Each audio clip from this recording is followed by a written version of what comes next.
น้องกล้วยเละถือมาแต่ตลาดอัน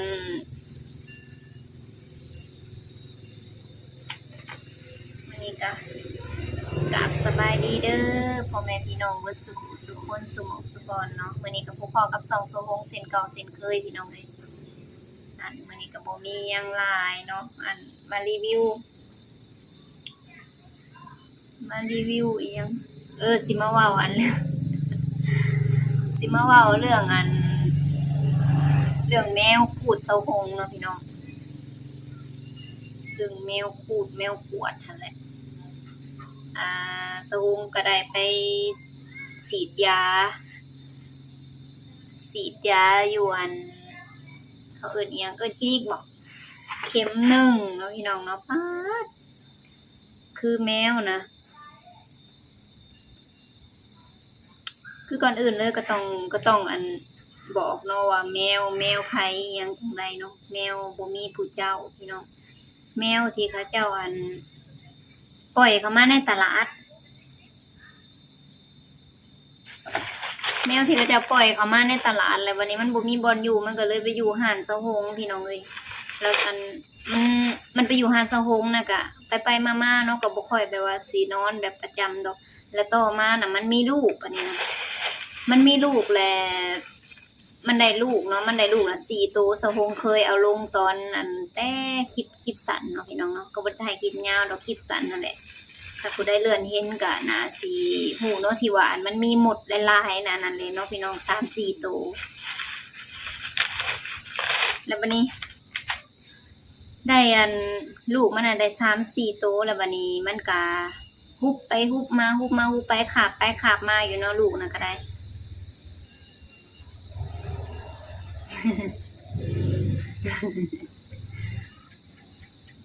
แล้วก็ขาบไปขาบมาแล้วบัดนี้บ่ฮู้เอาไปอยู่ไสไปนอนอีหยังจังได๋เนาะลูกเพิ่นนั่นเสร็จกองดองเนาะพี่น้องตุยไป3โตวนี่แหละหาบ่เห็นว่าเอาไปใส่เอาไปไว้อยู่ไสเนาะเพราะว่าบ่เห็นน่ะเพิ่นขาบไปขาบมาเลยเหลือตัวเดียวนะก็ตาบอดพี่น้องลูกเพิ่นน่ะก็ได้แล้วก็ห่วงลูกนะแล้ววันนี้เขาไปอยู่ในห้านเซาหงแล้วก็ไปอยู่ใกล้ๆบ่อนเซาหงเอากล่องเอาอีหยังไว้หั่นเนาะแต่ว่าแก๊สเครื่องเนาะกล่องเครื่องที่ว่าเซาหงซื้อเครื่องมาขายแหละเซาหงก็พับไว้เป็นกระดาษนั่นแหละพี่น้องกระดาษใส่เครื่องใส่หยังน่ะแล้วเซาหงก็พับไว้เพิ่นก็เข้าไปอยู่ในหันเนาะเซาหงก็หาเซาหงก็บ่ฮู้ดอกว่าเพิ่นอยู่ในหันน่ะแล้วมีเพิ่นห่วงลูกเพิ่นตัวหนึ่งเนาะและเซาหงน่ะเขาไปเอากล่องเซาหงเขาไปเอากล่องอยู่ในหันน่ะมาห้องเครื่องห้องหยังนั่นแหละย่างไปย่างมาเนาะอยู่ในหันเฮาก็บ่ฮู้ว่าเพิ่นลี่อยู่ในหันแล้วว่าเซาหงก็ถือกล่องออกมาแล้วว่าปืดปาดออกมาใส่พี่น้องแบบมันสไลด์มันห่วงหั่นน่ะมันยันแบบเฮาไปเอาลูกมันน่ะ เพิ่นก็คือสิคิดว่าเฮาสิไปเอาลูกเพิ่นนั่นแหละเนาะแล้วบัดนี้เพิ่นแล้วก็โดดมาใส่เซาหงและเล็บเพิ่นน่ะมาขูดเล็บเพิ่นน่ะคันแม่นแขวมันน่ะคือสิแบบแบบห้อยที่ห้อยแขวเพิ่นน่ะคือสิใหญ่กว่านี้แล้วก็คือสิแบบเลิกกว่านี้แล้วเลือดก็คือสิออกหลายเนาะพี่น้องแต่อันนี้น่ะคือสิแม่นเล็บเพิ่นขูดแคบเล็บเพิ่นซาวมาใส่เซาหงแล้วก็พอดีเลือดยิ้มพี่น้องเลือดยิ้มแล้วก็เซาหงก็จนสั่นเนาะบ่เคยเห็นบ่เคยนั้นจักเทื่อสาเหตุที่เซาหงแบบบ่ค่อยมักแมวเนาะพี่น้องสาเหตุก็ย้านแน่ค่ะแม่นแต่ได้มาแล้วคือเซาหงบ่ค่อยมักแมวเนาะให้เลือกแบบเลี้ยงสัตว์แบบแบบสัตว์เลี้ยงเนี่ยนะเซาหงเลือกเป็นหมาซะเพราะว่าหมานี่เซาหงมักเนาะแล้วก็แพงพอแต่มันก็ฮู้มันก็บ่ค่อยแบบสิว่าจังได๋มันก็บ่อันตรายบ่เป็นตาเสียนะหมาน่ะมันฮู้ความเวลาเฮาเว้านี่มันก็ฮู้ความเนาะแต่มันก็แล้วแต่นิสัยของ แต่ละโตเนาะบ่คือกันพี่น้องเด้ก็ได้สมมุติก็ได้สีดยาเข้าไปในนี่เนาะพักเขาเจ้าก็โอ้ยเอาบาดไปให้ก็จะเบิ่งน้อยหนึงดอกพี่น้องเดี๋ยวสิถ่ายให้เบิ่งเนาะพี่น้องมันขูดมันก็บ่ได้ใหญ่ดอกมันก็น้อยหนึง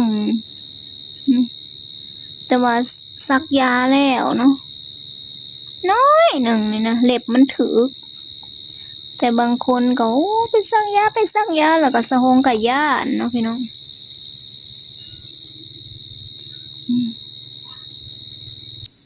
และแล้วก็จะว่าโอ้ไป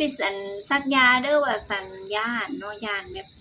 ย่านมันมีพิษมีหยังอะไรแมวนะอีกอย่างก็เป็นแมวแบบบ่มีผู้เจ้าเนาะสะหงก็ไปซักยา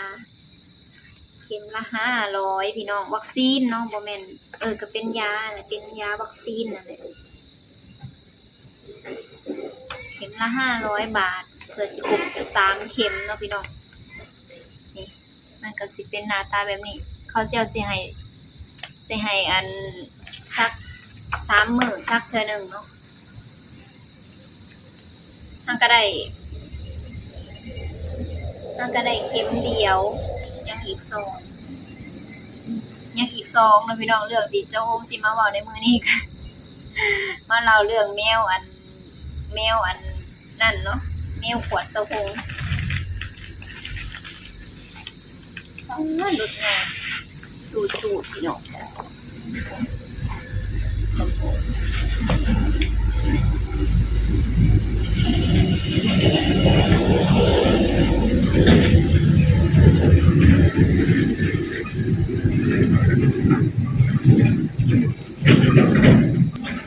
บมาแรงมาบ้านสะโฮงนะบ่ได้แบบบ่ได้เงียบสงัดได้พี่น้องแบบมีรถพ่วงรถที่ซังเนาะหลายมื้อนึงสิได้อยู่ประมาณ10 คัน10 กว่าคันเนาะแล่นอยู่ตลอดทั้งซื้อเขาทั้งซื้อแก็บทั้งซื้อห้ำทั้งซื้อสารพัดทั้งแบบคนซื้อเขาซื้อน้ำเนาะไปขายไปซื้อเลาะซื้อเขาแล้วก็มาขายพี่น้องแต่ก็มั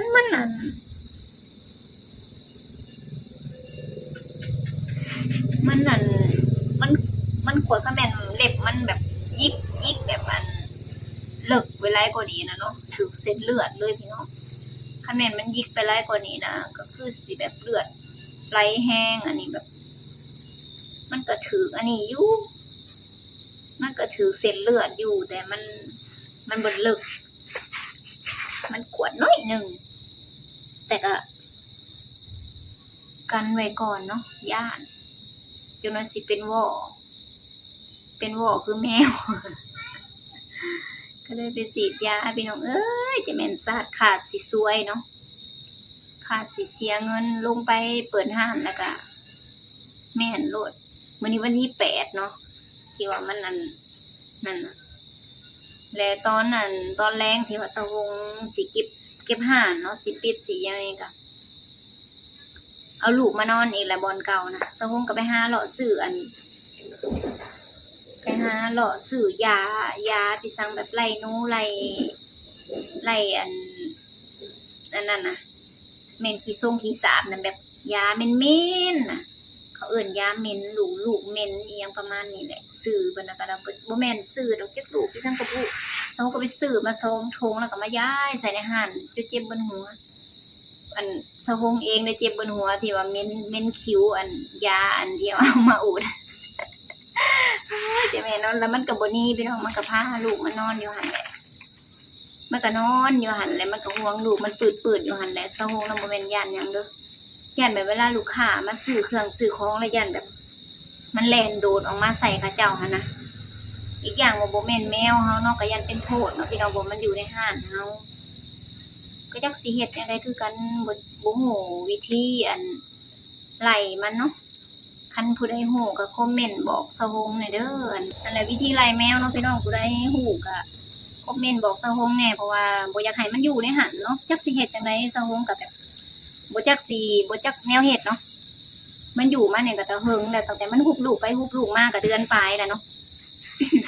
ตะกี้มันก็บ่ได้เป็นปานนี้ดอกมันก็ห่วงอยู่กับธรรมดาเนาะพี่น้องแต่อันนี้ก็คือนักเลยลูกเป็นก็ตาบอดจะเป็นที่สั่งอันเลี้ยงลูก4โตวนะคะเสร็จกองดองเบิด สาวงคิดว่าอันโตที่มันอันอยู่นำน่ะก็คือสิบ่ดนดอกเพราะว่าตามันบอดตามันแดงแล้วก็จ้อยจ้อยสาวงก็บ่กล้าอยู่ใกล้สาวงย่านเนาะคือบ่ได้เอาหยังเกลือลูกนี่แหละเดี๋ยวมันก็หิวบางมื้ออันมื้อนี้ก็ออกมาเลาะแถวห้านน่ะเนาะออกมาย่างเลาะมาอันนั้นสาวงก็อันเต้นขึ้นเอาอันเต้นขึ้นโตขึ้นตังเนาะสาวงบ่กล้าอันปกติสินั่งย้อนขาเนาะพี่น้องแต่ว่าอันเพิ่นออกมาแล้วอันลูกน้อยๆเพิ่นน่ะเพิ่นออกมาแล้วสาวงก็เอาขาขึ้นโตเนาะสาวงก็ย่านเนาะสาวงเป็นคนย่านแมวเนาะพี่น้องย่านถามว่าเห็นแบบมันผ่านๆแบบมันย่างไปหันไปนี่ก็ธรรมดาอยู่เนาะแต่ถ้าให้อุ้มให้หยอกให้แบบจับเนี่ยอู้บ่ได้เลยสาวงย่านพี่น้องอันนี้เหมือนย่านมันย่านมันครบคือแนวนี้แหละมันบ่ครบกะบ่ฮู้แล้วเนาะใจมันบางเทื่อมันใจหายเนาะพี่น้องเนาะเอาละพี่น้องสำหรับคลิปนี้ก็ขอจบไปเพียงส่ำนี้เด้อฝากกดไลค์กดแชร์ติดตามส่องสาวงในเด้อพี่น้องสาวงก็บ่ค่อยได้ลงคลิปลงหยังลงมื้อนี้ก็มาบ้านเนาะเมื่อวานนี่นะบ่ได้มาวันที่7หันบ่ได้มานอนอยู่เรือนป้าเพราะว่าฝนตกอันบ่จักเซาจักเทื่อบ่เป็นเซาจักเทื่อเนาะตกน่ะก็ปกติแต่เดือนนี้นะมันก็เป็นเดือนเดือน11เดือน12แบบสิสิ้นปีแล้วเนาะมันก็ควันหนาวแล้วเนาะอันนี้ยังฝนตกอยู่บางคนก็เกี่ยวข้าวบ่ทันได้แล้วค่ะฝนตกนะอันเขาจนออกงอกพี่น้องเอ้ย เพราะว่าแบบฝนตกแล้วเนาะเขาจนออกงอกอีกเทื่อนึงอันตั้งที่บ่ทันได้คนขึ้นจากอันให้หน้าซ้ำฝนก็มันแส่เด้น้ำมันแส่กับเขาตกหนักแห้งอีหลีเมื่อวานนี่ตกน้ำท่วมที่ตลาดกระถ่วมพี่น้อง จักแม่สิว่าเนาะหนาวกับบ่หนาวแต่ก็มีลมหน่อยนึงอากาศก็ยังแบบร้อนอยู่ยังเปิดพัดลมปกติอยู่เนาะแต่ปกตินี่ซ้ำนี่น่ะมันหนาวแล้วหนาวแบบหนาวแบบสะบัดแล้วเนาะพี่น้องอุ๊ยแจนนี่แจนซื้อหยังมันคงให้นะสาวนี่มาหามเด้ไอ้มันมากินอันนี้เด้อนี่มะกล้วยเท่าหามน้อยๆนะเพิ่นมักกินมะกล้วยเนาะพี่น้องตุ้ยไปไส ออกหน้าเฮ้ย ตุ้ยออกมาคำนี่นะออกไปยัง หนึ่งนี่แหละ